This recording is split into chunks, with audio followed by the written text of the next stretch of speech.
Welcome to Comp Ed Week. I am Emily Rowan, Marketing Manager for Rubrics.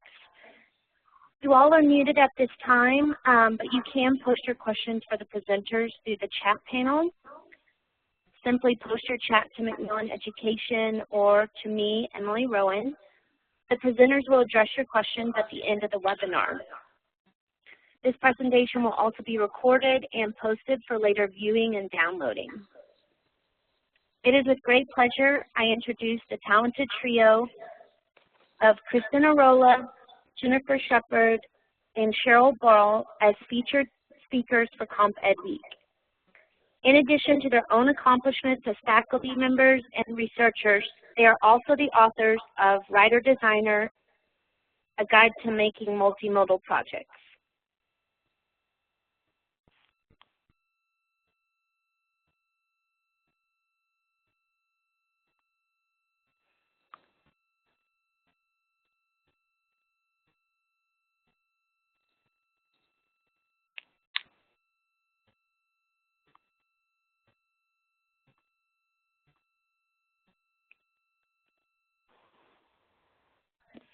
Hi, everyone. Thanks for coming today. I hope you can hear me okay. See if I've got this full presentation down. I'm actually going to turn the ball over to Jenny Sheppard, who's going to kick us off today.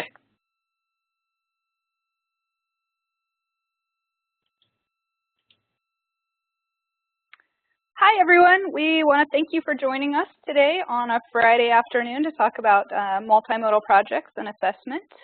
We're really excited to talk with you about this, and we also want to thank Bedford St. Martin for asking us to do this.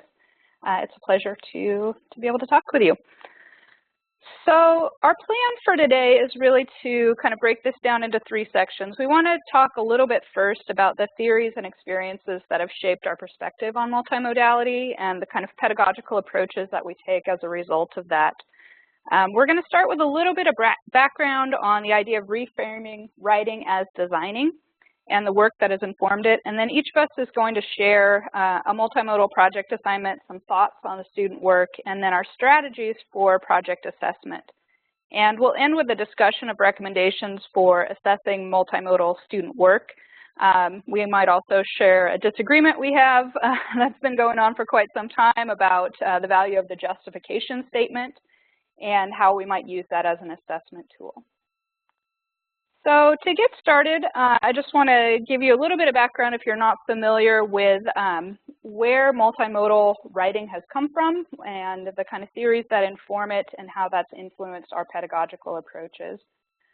So each of us went to school together at Michigan Technological University. We met in the late 90s, early 2000s, and at the time we arrived, or shortly thereafter, Michigan Tech got rid of its first-year writing course and instead transformed it into a second-year course called Revisions, Oral, Written, and Visual Communication. And our faculty members explained that the strategy of the course was not to separate out oral, written, and visual communication, but instead to help students come to an understanding that purposeful selection of mode and medium always involves making rhetorical decisions and requires thoughtful and aware modification for particular audiences and circumstances. So we were all trained to teach this course from a rhetorical and design-centered perspective. And, you know, it's been a decade and a half since we were there, but we're still really informed by this particular approach, and it's kind of shaped what we do in a variety of different courses. So in short, the revisions course asked students to consider first and foremost the rhetorical situation and the design choices that they needed to make within the context of that rhetorical situation. We were really encouraging students to become savvy at rhetorically analyzing all kinds of text, so oral text, written, visual, and mixes. And again, the emphasis was really to not separate these out and teach just speech communication or just visual communication, but really to see them as fully integrated.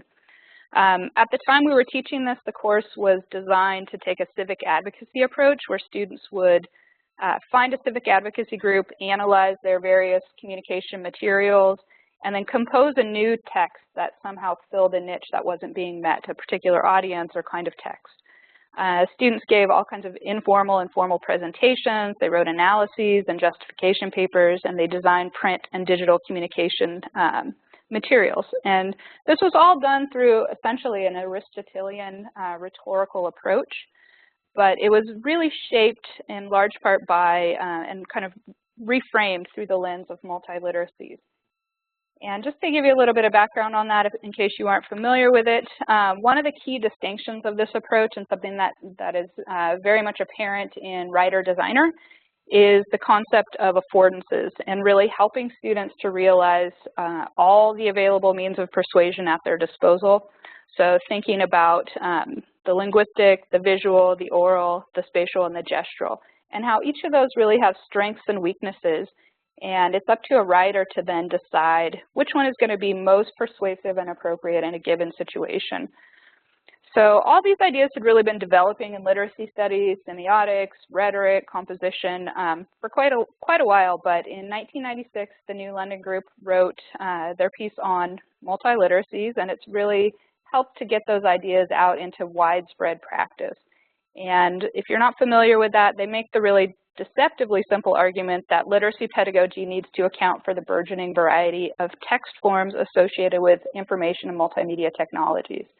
And in essence, that is the foundation of a lot of what we're doing now. This makes the case that such pedagogies more richly prepare students for the diverse rhetorical and communicative practices that they're going to need to succeed as students, as professionals, and generally as citizens in the 21st century. So the New London Group also introduced the idea that literacy educators should see themselves and their students as active designers, that is, makers of social futures. They argued that designers are both inheritors of patterns and conventions of meaning, and at the same time, they're active designers of that meaning. They're designing not just their social futures, but they're also kind of thinking about how in the workplace can we do this, how in the public kind of spectrum, how in communities. In each of these, we are both using those conventional patterns and also making changes to them based on the kinds of technologies that are available to us and just the way that people are communicating.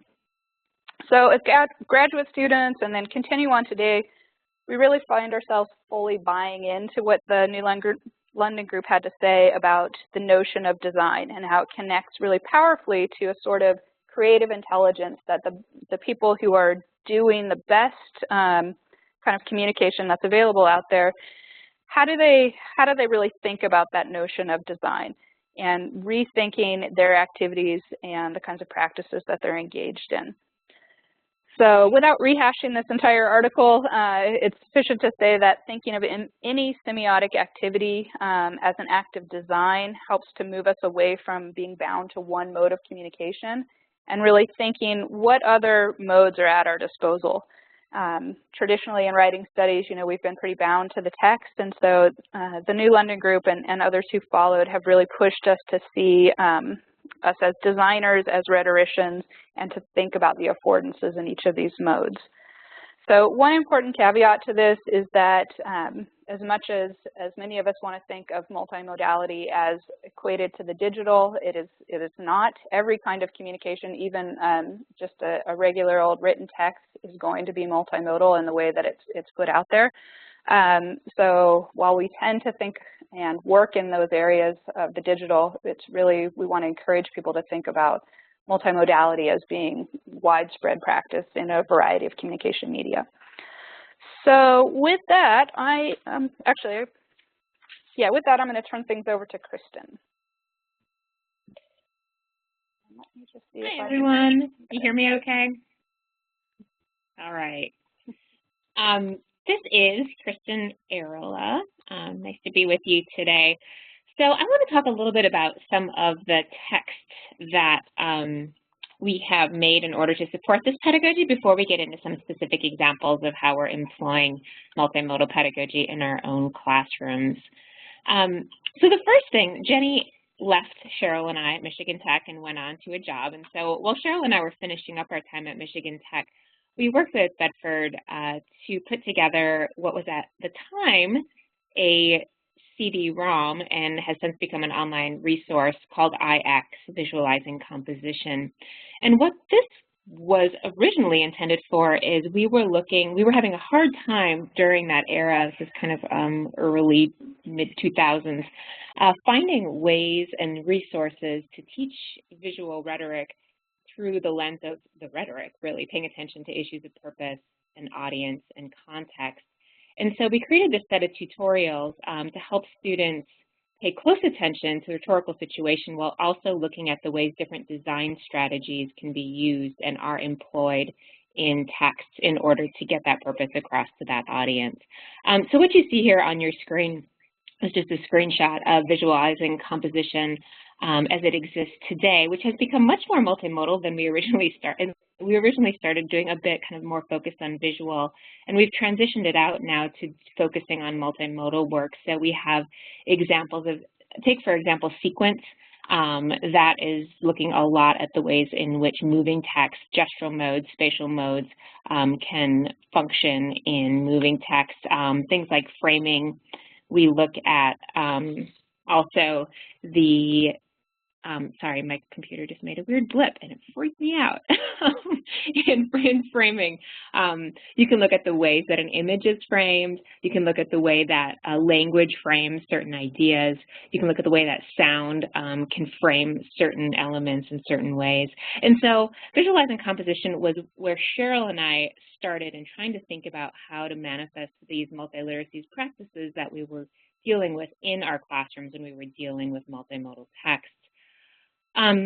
We then went off to our individual institutions after graduating and kept teaching and moving about, employing multiliteracies pedagogies as we continued on. And we reconnected about 5 years ago. Well, we'd been in touch anyways, but we reconnected to work on this project, Writer Designer, a guide to making multimodal projects. And what we were all finding in our own institutions and in our own practices was that there just wasn't a resource out there to support multimodal pedagogy that was really grounded in multiliteracies theory, grounded in rhetorical theory, and grounded in genre studies. And so for us, those were the big ones: multiliteracy, genre theory, and rhetorical theory.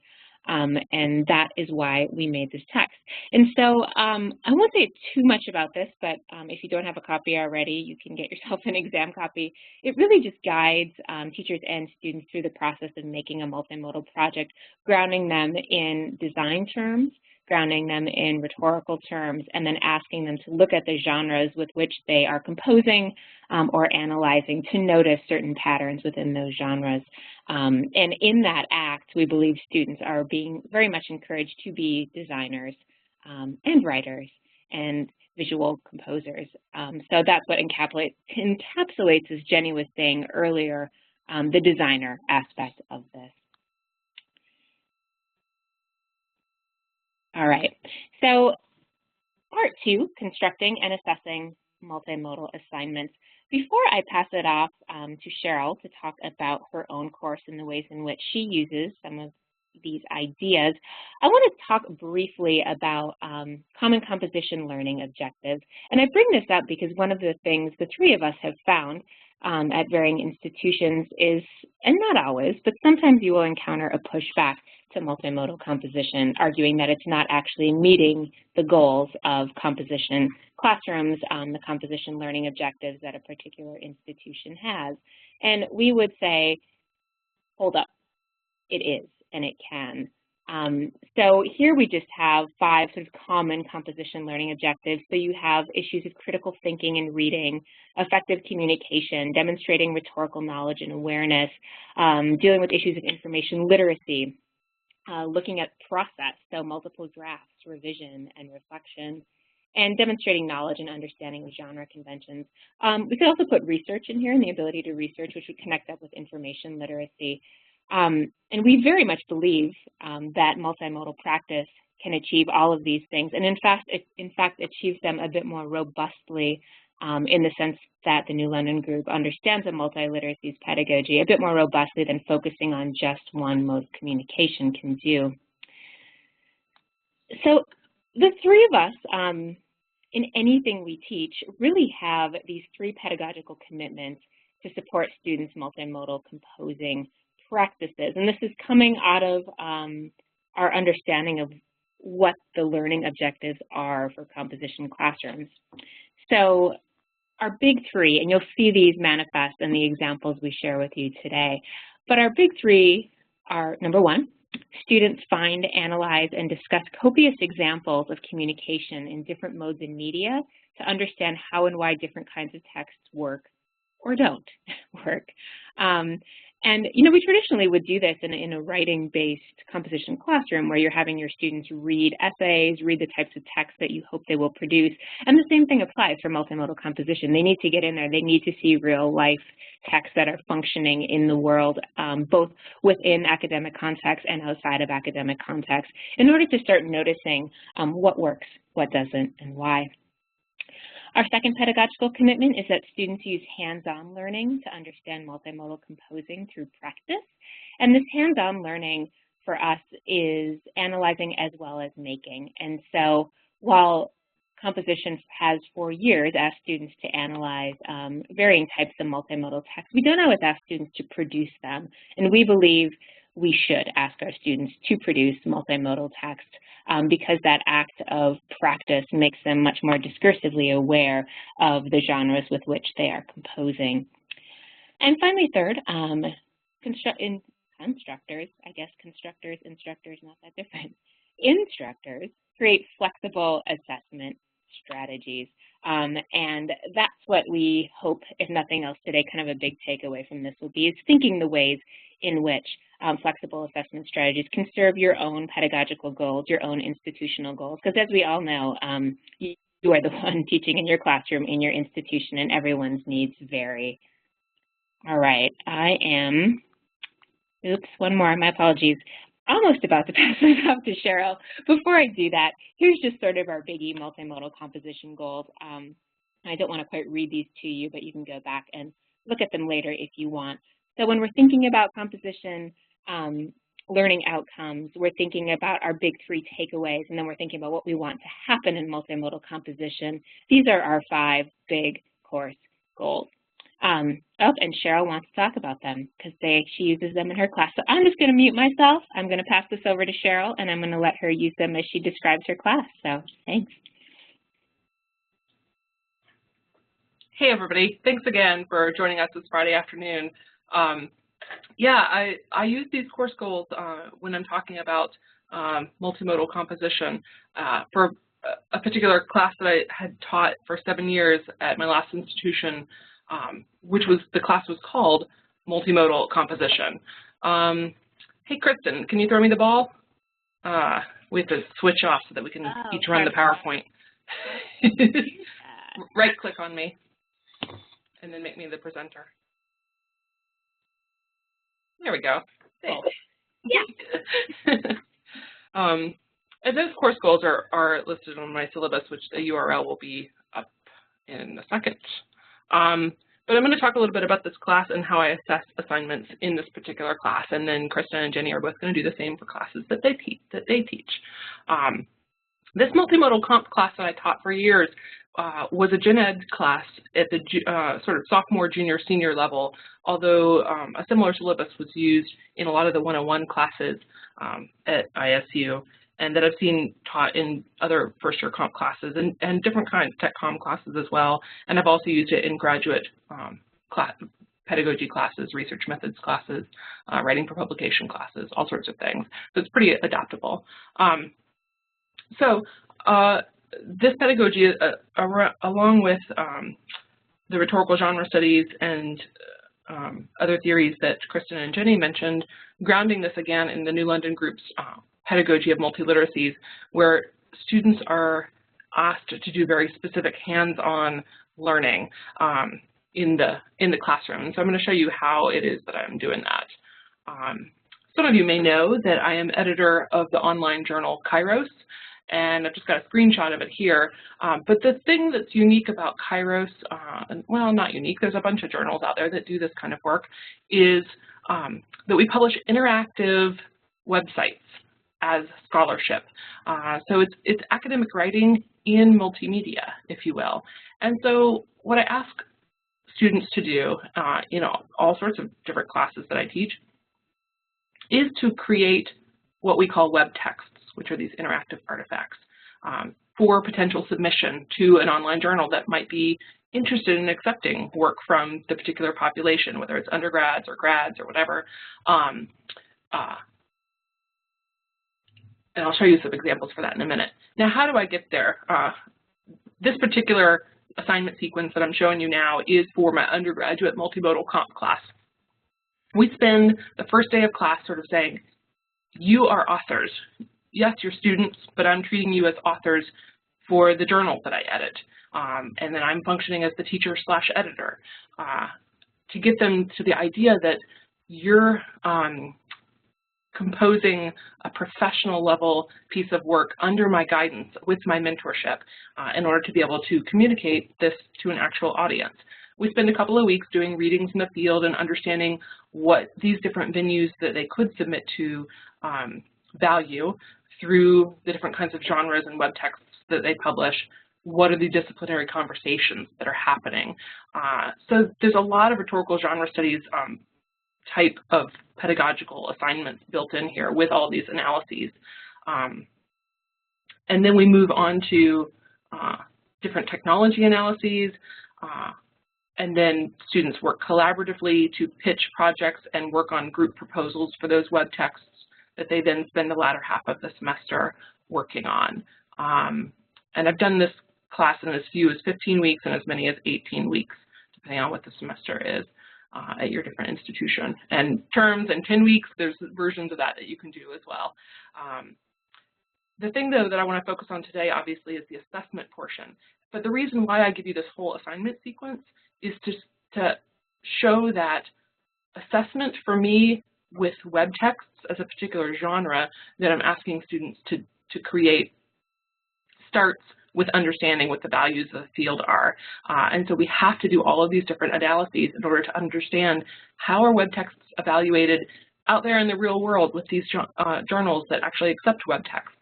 Kairos, for instance, doesn't have a set of criteria that it uses all the time with every web text to evaluate whether we're going to accept it for publication or not. These things get created on the fly based on prior genres, but also based on that particular web text that's under review at that particular time. What technologies is it using? What media is it using?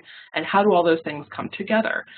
So it's a very generative process that requires students and new authors to analyze that and essentially create their own grading criteria based on what they see already happening in the field. So in one semester, the students, when I asked them to do, essentially I'm taking Bob Broad's methodology called dynamic criteria mapping, and I forgot to put the link on there for that, sorry. Maybe Jenny or Kristen can look it up and link to it while I'm talking. But we take Bob Broad's dynamic criteria mapping from his book, What We Really Value, and ask students, with looking through all of these venues and genres and web text examples and doing genre analyses of them, to decide, okay, what seems to be the criteria that people are using to say that something is a good web text or not. And we also looked at different other heuristics that other people have published on what creates a good web, what makes a valuable web text. And they came up with a short list of criteria that, thanks Kristen, the short list of criteria that one semester's class decided, okay, these are the things that we're going to assess our web texts on this semester. Is it creative? Does it have a conceptual core? In other words, like sort of is the purpose there clear throughout all of it? Is the research credible and also specific to the genre that it's being used? Does the form and content match? So one of the things about web text that you need to know is that the design of these pieces often enact their arguments in certain ways. And so in that way, form and content are inseparable, right? The media that we use, the technologies that we use impact the arguments that we're making. And those first four come from a particular heuristic that Virginia Kuhn and her colleagues use at the Institute for Multimedia Literacy. And then my students also added to that audience and timeliness as two other criteria that they wanted to focus on for their evaluations. And we came up with this assessment list before they actually started composing their web texts and used it all the way through. And so I'll finish here with a particular example. This is actually from a graduate class where the students also authored web text. And I'm sharing this one because I have permission to share it, where a student came to me, and here's one of the ways that you can assess students' work formatively, like before the final product gets done. So the students and I were working on their individual, at the grad level, they work individually instead of collaboratively. So the student came to me and said, oh, I've decided that I want to use Prezi as the technology, and I have all of these bits collected. And the bits that she wanted to present was a creative nonfiction account of her experience being diagnosed with fibromyalgia. And so she came to me, and if you can see this, the diagram that's in the bottom right-hand corner, all she had at the beginning was this outline of this woman's body, front and back, with these black dots on it. And the black dots represent pain points in a typical fibromyalgia sufferer. And she said to me, but Cheryl, I don't know how to use the path points in Prezi to direct the readers in particular ways.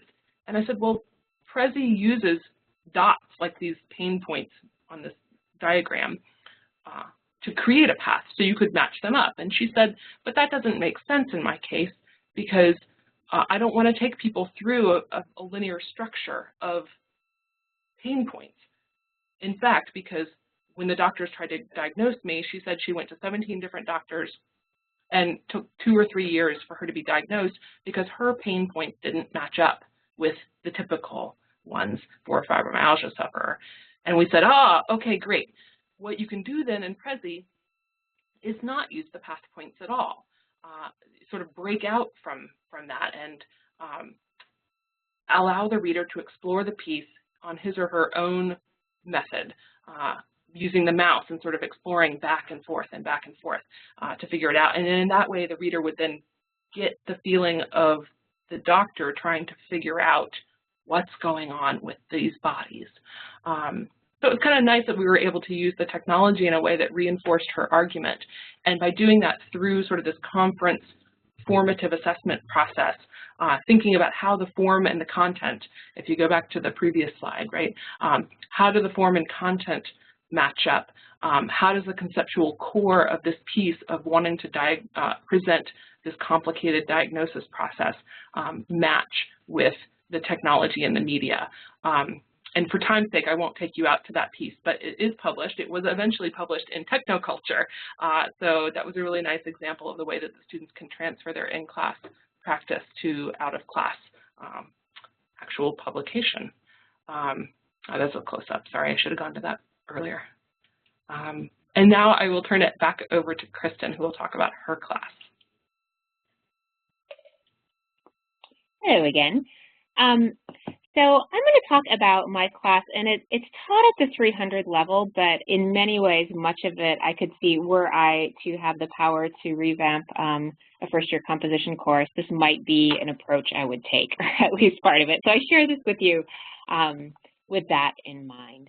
So this course is called Multimedia Authoring, Exploring the New Rhetorics, kind of an old title. I usually just call it Multimodal Authoring.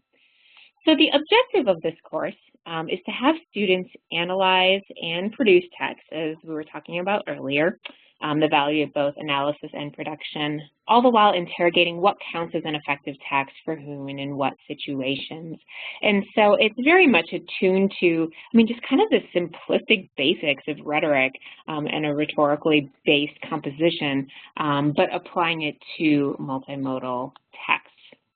So my own theoretical underpinning for this, and it shouldn't be a surprise based on what I said earlier, is design theory, rhetorical theory, and genre theory. And I could really put rhetorical and genre together as rhetorical genre theory. What you see here, just 2 of these, and I'm going to be talking a little bit more about them, but these are 2 of the final projects that students in this class created. They worked their way up to a large group project in which they compose a informational campaign for and I encourage them to do it for a local community depending on how they define that. And so this informational campaign has certain components it needs to have, but here's two of them. One was how to avoid the freshman 15, so it was an informational website on different tips. And then the one on top there you see Megaphone was focused on what is the Green Dot campaign on campus, and focused on looking at different women's resources, pulling all of the women's resources on Washington State University's campus together into one place, explaining what they are, what they do, etc. So those were two pretty effective final projects in my class last year. So the way that this class works is there are 4 major assignments. And I have a link, I believe, on the next slide to my syllabi. All my syllabi are online, and I am more than happy to have you borrow things. So just take what you want off of there. If you Google my name, you'll find my website, and you can dig through those syllabi as you see fit. So the 4 main assignments for multimedia authoring, the first one is a time-based project, which is a multimodal genre analysis. So students need to create a 1 to 2 minute time-based project, and I say time-based here because they can make a video if they want to, but for the most part, students end up doing more of kind of an elaborate slideshow. So they might use iMovie or use Windows Movie Maker, but really they're just showing images with some words and sound over it. I've had other teachers at different institutions do similar projects simply using PowerPoint and just doing an automated PowerPoint with voiceovers. And you can achieve a lot with that depending on the technologies that you have at your own institution. So in the time-based project, ask students to find an informational campaign that they either love or hate. I encourage them to have a strong response to the one that they talk about and to explain why they have that response. I ask them to consider their emotional and logical responses, as well as how the design choices are folded into that response. And so it's really a genre analysis piece, but done through a multimodal time-based project. And it gets them looking at informational campaigns and starting to do that genre analysis early on in the semester, figuring out what works, what doesn't, and why. It also here, you see me trying to get to students' emotional and logical responses because I'm trying to get them to unpack audience a little bit and not to just flatten audience, but think about what is it about them that makes this compelling. Students also need to do a website, and this is a very simple website. I make them do code because of the type of program I teach in, but really it's just familiarizing them with putting something up on the web. And this is just an introductory website that they muck through. Other people who I've seen employ a similar pedagogy sometimes don't do the hand-coded thing, but will allow their students to use, say, Google Sites or Wix, which is a free online platform. And really, depending on your goals for the class, those can work just fine. Given the program in which I teach, I need to do a little bit of that coding work, which is what I do, but they can build that as well. The reason I do that assignment is because it gives them some skills that they can put into the final group project when we get there. The third assignment is a presentation in which they showcase Project 1, the time-based project, and Project 2, the website. And here's where I start to do some assessment work. So they're explaining why they did what they did here, and I'll say a little bit more about this in just a second. So they show us their time-based project and their website, and they explain why they made the choices that they made. So those 3 together might give them some of the technological tools, but more importantly for me, the rhetorical genre skills in order to think about what makes an informational campaign effective. Then the final group project we spend half the semester on, and they're putting groups, they're making informational campaign websites, and those websites need to include first a clearly defined graphic identity, so a logo, colors, etc., a 1-minute video advertisement, thoughtfully composed written components, and a final presentation. And you can see here how students might break up this work, and they often do break it up into someone takes kind of the graphic design role, someone takes the video role, someone often takes the written role. Sometimes there's a project manager, sometimes there's a presenter. It gives them a good chance to kind of focus on their strengths and or work on the things they want to get better at. So when I work to assess anything in this class, but I'm going to talk specifically about that final project, the informational campaign. One of the first things that is really important to me is to slow down my own pedagogy. to give students benchmarks along the way to finish that final project. And you see a web link here at the bottom that would take you to an example of this project. But I have students take many steps through here, and these steps map onto steps that are in the Writer-Designer book. So they're reading the Writer-Designer, they're working on these steps as they work towards their final project. So part one, you can see, is a genre analysis report. So for the group who did the how to avoid the freshman 15, they had to go out and look at different websites that did similar work, whether it was general health websites or focused on college students, and just figure out what were those sites doing that they had in common and were different. They have a pitch proposal they have to do along the way to explain what they're going to do in the project. There's a team contract, there's a mock-up and storyboard assignment, and there's a draft after that, and presentations and the final draft. So it gives them a chance to revise, gives us a chance to really slow down and think about all the pieces, values a process-based pedagogy, and gives them points for those moments along the way. And I think giving them credit for those steps they do along the way really helps them value process. The other thing I do in my assessment is this why I did what I did presentation. And this is something that we were all trained in varying ways to do during our graduate work, but we've taken up in different ways, and we're going to wrap up with this topic at the end because we disagree a little bit on the best way or to do this at all. But I'll tell you real quickly what I do before passing it back to Jenny. For me, my students create a slideshow. In fact, they were just doing this today. They create a PowerPoint that explains their design choices in their text. So they have to use screenshots to show me how they use color in certain ways, how they use any of these terms that are coming from that IX visual exercises or from Writer-Designer. So looking at contrast, organization, sequence, emphasis, etc.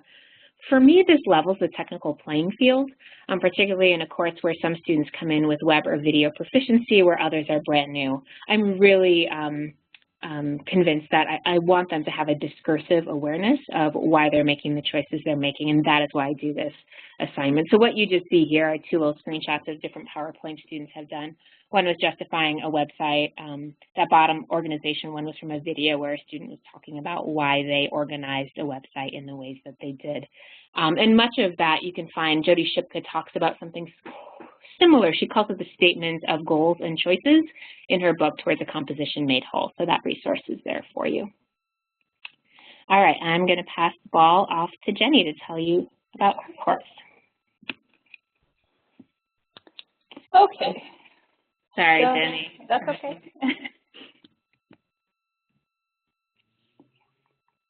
So the course and assignment I want to talk about, it actually comes from a graduate level seminar course that I taught at New Mexico State, my last institution. And it was a course in multimedia theory and production, and the assignment specifically was an audio documentary. And I wanted to assign this project because students, especially graduate students in our rhetoric program, are very skilled at writing. Obviously, they've had a lot of experience with that, but they were less skilled at thinking about the rhetorical opportunities available in a mode like the auditory. So this particular assignment asked students to create, with a team of a couple other people, some kind of audio documentary that investigated a story or a question or a community of people. It asked them to utilize purposefully all auditory options for expressing meaning and rhetorical intention, and then to really think about layering interview, voiceover, ambient sound, music, and other sound effects as they were relevant to composing a meaningful narrative. One of the constraints was that I wanted students to spend no more than 7 minutes. I wanted their final projects to be no longer than that because it really forced them to make choices about what was going to be meaningful and not to just include kind of gratuitous sounds or music and things like that. And then lastly, to write that detailed reflection where they're justifying their audio choices and their authorship choices. And they did that individually, which I think was really useful because, you know, in a group, they had to negotiate all these choices. Maybe they weren't happy with some of them, maybe they were. So that gave them an opportunity to talk about those distinctions. So one project I really like, and again, I wish I had a chance to play this for you, but we weren't quite sure if it would run through WebEx or not. was a project created about the Doña Ana County Search and Rescue Volunteer Organization. 2 of the members of this group were actually involved with the organization, the 3rd member was not. But what I liked about the collaboration here was the idea that one student, the first student listed, was a creative writer, the second student was a rhetoric and composition student, and the 3rd student was an engineer. So each of them brought a very different perspective to how they wanted to compose this project and what they wanted people to get out of actually working or understanding what the search and rescue organization did. I think this project also, for me, really illustrates the idea that there are benefits and drawbacks to collaboration. We're all pretty familiar with that at this point, but also the challenges of creating rhetorical and narrative coherence and how carefully people have to choose the particular media that they're using here. So to go on to how I assess this project, I kind of looked at 4 different ways of providing feedback to this group on their choices. I looked first at rhetorical coherence, or listened first for rhetorical coherence. I wanted to think about the relevance of the media that they used in their project. So again, was it advancing the message? Was it something that was going to appeal to the particular audience to help us better understand the story or the organization itself? I wanted to know about the ability of groups to collaborate through negotiation of ideas and approaches. And as I mentioned, this group had very different perspectives going in. And so reading each of their individual reflections after the project, one talked about the desire to be kind of creative and artful in the way that they presented this material. One talked about the difficulty of actually finding sound effects that would represent things like the sound of a helicopter coming in during a rescue, or the lapping of water on the river as they were doing a search for a person that had gone missing. And then lastly, I think kind of paying attention to how people were, where they got those sound effects, but then also their overall goals for what they wanted the message to be. So one member of the group said, you know, we wanted to make sure that people understood being a search and rescue volunteer, there's more to it than just kind of being altruistic. It's a really emotionally taxing, physically taxing kind of organization to belong to, but there are rewards. And oftentimes you go out on a mission and you don't always get the results that you want. So he wanted listeners to really understand how trying that can be, but also the benefits of doing it. So one of the students wrote in his reflection, he said, as far as how the available rhetorical and semiotic resources of this project differed from a print-only composition, my opinion is that there's a much larger toolbox when working with audio than with text. We had at our disposal not only the words, but the emotions heard in the interviews.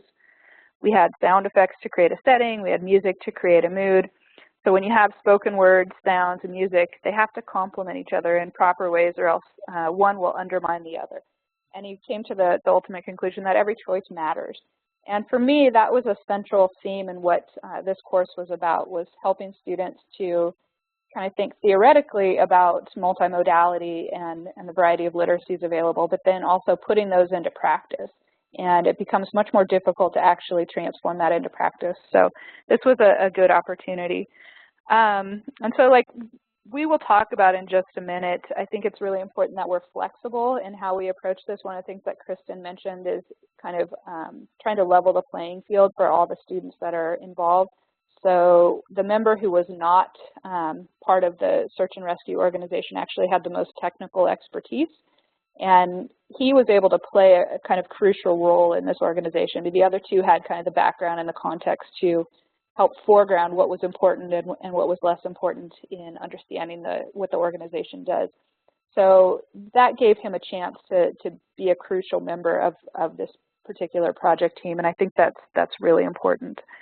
Others obviously bring different skill sets and different sets of experiences to it. So I will stop there and turn it back over, I think, to Kristen. Hi. I think we were all going to kind of tackle this last one, but I'm happy to set it up. All right. So we really wanted to conclude today with perhaps a brief discussion of the justification statement, its role, what that can look like, what it should do, what it shouldn't do, so on. We have a small disagreement amongst the three of us that I think is a productive disagreement, which is why we wanted to share it with you, on the role of the justification statement. Jenny and I, as you can probably tell, use them quite often. Cheryl, however, has a bit of a different take on it, and perhaps— I hate them. Yeah, she hates them. She's going to be snappy about it. So, Cheryl, explain yourself. Justify yourself, Cheryl Ball. Justify myself. Do I have to write a design justification for that? The reason why I don't like design justification statements, at least not for the assignment that I'm working on now with the web text, is because for me, it's like I don't ask authors for Kairos to justify their web texts when they submit it to me. If the web text does not stand on its own, then we're not going to accept it for publication, right? That's part of the revision process. And I would also say, though, however, that when I started teaching multimodal composition 15 years ago, I, of course, used the justification statement as a great assessment tool because I was not comfortable enough myself with assessing the media components of a piece because I was a writing teacher, right? And as I became more comfortable understanding how rhetoric applies to media just as it does to written content, I moved away from the justification statement, and now I'm adamantly opposed to it. For me, I think the reason that I want to use them, and I understand Cheryl's point, multimodal texts have to live in the world when you are producing them for other people and you're trying to get published or whatever that is. But for me, it's a learning tool. It's a chance for students to make explicit the knowledge that they have built. A lot of times as they're working on a particular project, they just kind of do things on autopilot without really thinking back to how they're using them or why they're using them. And for me, it goes back to the idea of the New London group being able to kind of have overt instruction on how you're actually using something, gain practice through kind of a situated experience, and then thinking about how you can transform that knowledge and apply it to a different context. And so for me, the justification statement is a really crucial step in helping students to think about it. And again, I think it has to do with the particular population of students you're working with and what your goals are within the course. But see, so I still have them do all of those things, right? Because I'm basing the pedagogy on the New London Group's multi-literacies practices where they're doing, I'm doing overt instruction and I'm doing the transfer knowledge. But instead of doing it in a design justification statement, the genre of which only really exists inside the classroom, I do it in the form of peer review letters so that the students are acting as editorial board members for each other and reviewing each other's work, and also in the form of the cover letter email that they have to use to submit the piece to an editor. So some of that work does happen, and there is some meta-level stuff that I do have them do. But the statements of goals and purposes things, I feel like students blow that off because it's a genre that they know really well. Ha, see, you actually do it. I knew it. I don't have my students actually in the class that I'm sharing the example of, they don't write the justification statement. It's a presentation. It's part of their final, I often they're usually familiar with Mad Men and Don Draper, so I kind of refer to it as their Don Draper pitch of their project. They're trying to sell us and explain to us why the project that they have created, be it a video or a website or another multimodal text, is effective given the purpose and audience. What is it about that? And in doing that, I ask them to fold in a lot of the terms that they've spent time reading in writer designers, so the design terms, the rhetorical strategy terms. And so in that way, it's not just kind of a rote sort of, paragraph 1, color, here's how I use color. Paragraph 2, here's how I use organization. They have to draft it as kind of, as a real world presentation in a class to your peers can ever be, but it's real, right? They're doing it in order to pitch their stuff. So what you see here on the screen actually is a video one of my students did analyzing a anti-drunk driving campaign from Budweiser. and her PowerPoint slide where she's talking about her video rhetorical strategies for that video. So it's a little different, and I see your point, Cheryl, about a lot of it has to do with student population and the goals of the course. Most of the students I get in this class are sophomores, and they're pretty new to this, and my goals aren't for them necessarily to make a text that's going to live outside of the classroom. So it's a little different. Yeah, and that's the same for my audio documentaries too. I wanted them to be able to connect their choices specifically to the kind of theories that we were reading about. So those texts do not live in the real world either, beyond the classroom. Why not? Why not? That just wasn't the way it was set up. I think there's a time and a place for the real world. I teach lots of other classes and projects that do that, but not this particular one. Yeah, it really depends, you know, and this course too that I'm teaching really serves as a springboard. It's kind of an intro-level course into their major, the digital technology and culture major here at Washington State. And so they really do need foundational terminology, ideas, text before moving on into those other courses. I want to transition, if you guys don't mind, into Margaret Price had an interesting question I'm noticing in the chat on how do we deal with students justifying if we let them choose something that has a prefixed theme. So if you're using Wix or Weebly, WordPress, so on, that has a design theme already in place and you chose it, how do we deal with that in the classroom? How do we get them to justify it, et cetera? Kristen, I think that's a great question. We have a few more in the chat as well, so if you all want to go ahead and answer that, maybe we can get into some of the other questions as well.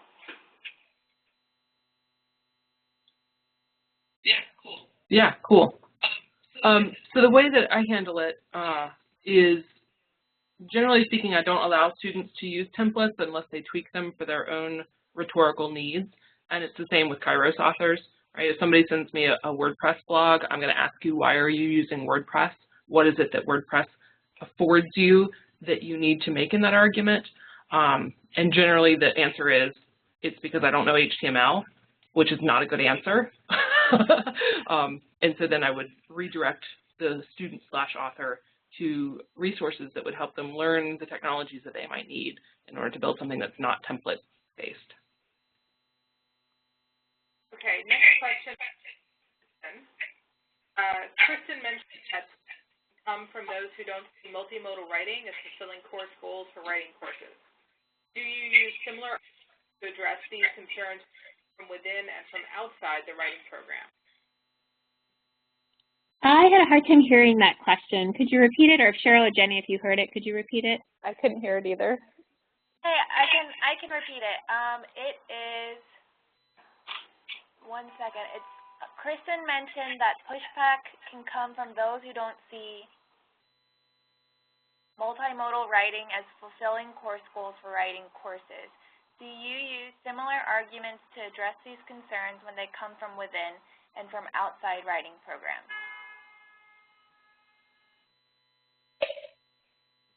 Got it. Thank you. And thanks to whoever just reposted that in the chat as well.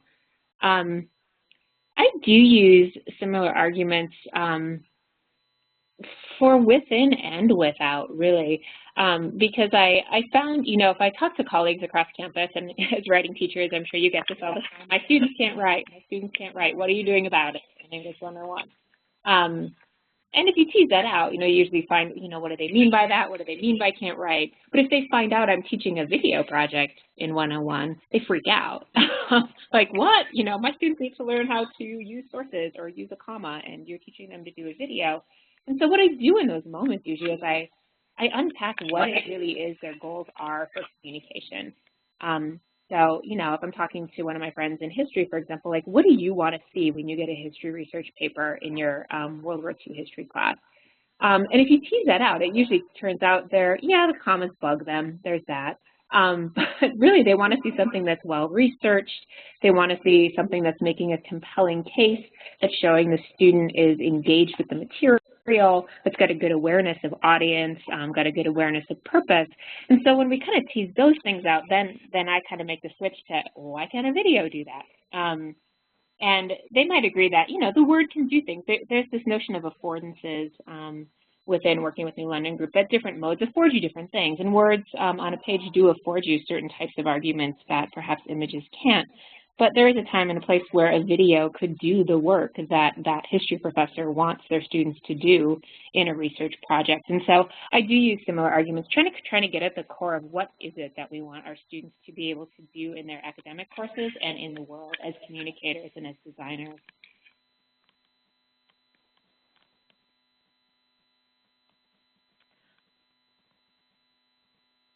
Great. Are there further commentary on that question? No, I think Kristen covered it. Excellent. We don't have any other questions in the chat, so with that, we want to thank everyone for coming, and the recording will be posted on the Comp Ed Week website next week, and please let us know if you have any questions. Thank you all for attending. Thank you. Thank you. Thanks, everyone.